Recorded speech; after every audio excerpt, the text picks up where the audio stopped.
Hey, Augusta track fans, Coach Little here to talk a little bit about the state track and field championships, and here with a little more good news that you've probably seen if you've been on social media today. So today was the day that the KHSA announced or released the full meet entries for the state meet, and that included not just your automatic qualifiers, but also your at-large bids.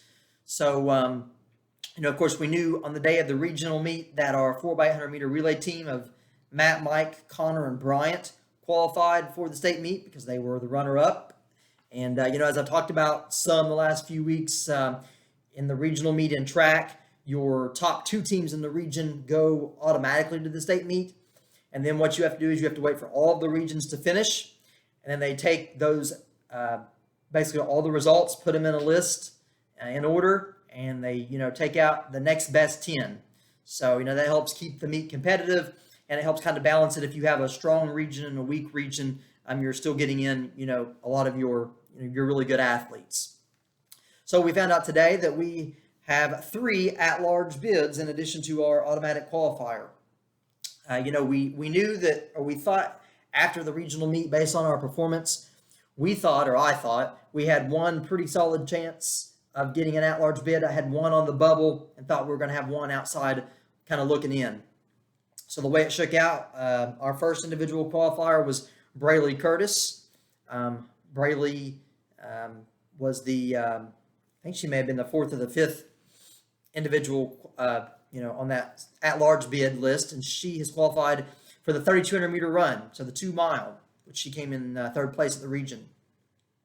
And that's the first known girl runner to qualify that I know of since 1977. Debbie Collins qualified in the long jump. And again, I apologize if I've left someone out. We don't, as I mentioned, we don't have great track and field historical records, but we do have some from the 70s, and that's the last one that I know of. And I certainly know that she's the first girl to qualify for the state meet since we brought the team back in 2015. So Brayley qualified for the 3,200, and I'm going to be honest, she was really close in the 1,600. She ran in a really strong region. She finished 9th or 10th in the 1,600 meter run in our region. She was I think 11th or 12th on that at-large list. So she just missed the 1,600 by a spot or two. But nevertheless, good to have Brayley qualify for the 3,200. Next in to the state meet with an at-large bid was Bryant Curtis. Bryant was who I thought was on the bubble. I thought he was going to be anywhere from 9th to about 12th is what I told him. And, he ran a solid region race at 10:57. And you combine that with the fact that, the Bishop Brossart region underperformed a little bit. We thought we were going to have several kids that were going to finish in front of Bryant and get some at-large spots. And only 3 of them did finished in front of him. So for their regional performance. So, Bryant was more of a solid lock than we thought he was going to be. So that's why you don't go on rankings, you don't go on seed times, you don't go on predictions. It's Matt going out there running these performances at the regional meets and seeing where you fall. So good to see Bryant get that 3,200 meter spot. I know he was really really wanted that. The last guy that got in, I thought he was going to be on the outside looking in. That's Connor Snap. Connor qualified in the 1,600 meter run. He was eighth on the at-large list, so I thought he was going to be about 14th. And again, the Brossart region, not Bishop Brossart themselves, but the Bishop Brossart region, and I say that because that's where the regional meet was held. They kind of underperformed again in the mile, and how their kids in that region had seed times or prior personal record times that they didn't run at the regional meet, and Connor went out and did run a PR at the regional meet. Got that 4:59, and if Connor had ran his PR of 5:01, he wouldn't be going to the state meet. But he came out and gutted out that sub-5 performance, and going to give himself an opportunity to go to the state meet. And one other guy that didn't get in at an individual event, but I want to mention, and that's Matt Jones. Of course, Matt's part of our relay team, so he'll be there and he'll be competing at the state meet. But Matt just missed qualifying in the boys 2 mile, the boys 3,200. He was 4th in our regional meet, ran an 11:17. If he could have knocked about 5 or 6 seconds off, he would have been in. I think there were, he was, like I said, either the 11th or the 12th spot on that at-large list, and they take 10. So Madden is not as his first year of track and field, because we've got several that's their first year of running. Impressive there that he was so close to getting in the individual event. But nevertheless, it's just another historical day for our program. Like I said, it's been a long time since we've had a girl compete, and to my knowledge, we've never had more than one boy compete at the state meet. In my tenure, since 15, when we restarted the program, we had Cameron Snap go in the 1600-meter run in 2016, and we had Stephen Cordell in 18 or 19 compete in the shot put. So, this year we have, 3 boys events that will be represented at the state meet. So just another step in, the direction we're trying to take this program. But it's important to remember that the state meet is the best of the best. So, it's going to be tough. I mean, I'm not going to lie about that. Some of our kids are seated in the middle of their events. Some of them are seated near the back end of the events. It is an accomplishment just to get there. You think about, 24 kids in the state get to go to the state meet. It's an accomplishment to be there.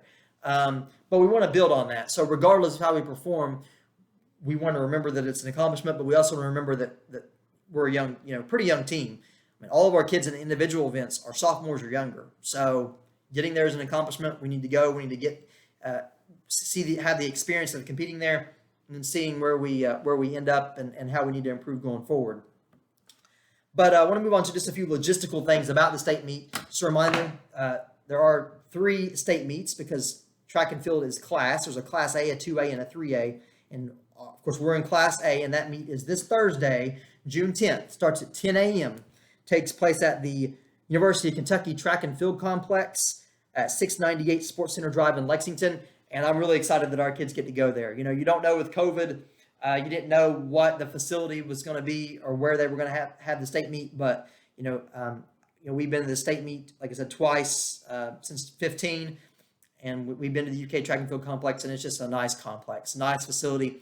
Looking forward to our kids having the opportunity to go compete there and experience a meet at this level, high level facility, and at a college facility. So it should be a neat experience for them. But tickets must be purchased online. Go to khsatickets.org. Again, that's khsatickets.org. And remember, when you're going there are 3 state meets. Make sure you purchase tickets for the right state meet, which is the Class A meet on June 10th. There are a couple ticket options. There are $10 tickets. If you get the $10 ticket, you can't leave and come back, okay? No re-entry for the $10 ticket. If you want to be able to have the option to leave the facility and come back into it later on, then you can get the $15 ticket. So just know your options when you're buying your ticket. If you plan to have any young children with you, I do think there's a 4 and under free option, but you still have to choose that on the meet ticket site. Okay, you just can't show up with your 4-year-old and they'll get in. They have to still purchase the ticket, even though it's free, and then you'll have to show them at the gate. And remember, no tickets will be sold at the meet. They're not going to take printouts of your ticket. They're not going to take a snapshot of your ticket. You have to be able to display the live ticket on your phone for them to scan. Some other logistical things if you're planning to go down to Lexington on Thursday. Admission gates for the public will open at 9 a.m. That's just a little bit later than when teams can get in. So admission gates open at 9 a.m. 2 options for parking. There is a paid parking option in the parking garage. That might be a little bit closer to the facility. But then there's free parking free parking is available at Kroger Field. It does say to be prepared for a short walk to the track complex for either. We parked at Kroger Field before. It's a little bit of a walk, but it's not bad. So if you don't have any mobility issues, you want to save some money, park at Kroger Field, and it's free. So I think that's going to do it. We're looking forward to going down to the state meet, seeing some high-level competition, and being in some high-level competition. It's going to do it for today. Enjoy the rest of your Sunday. We'll see you Thursday.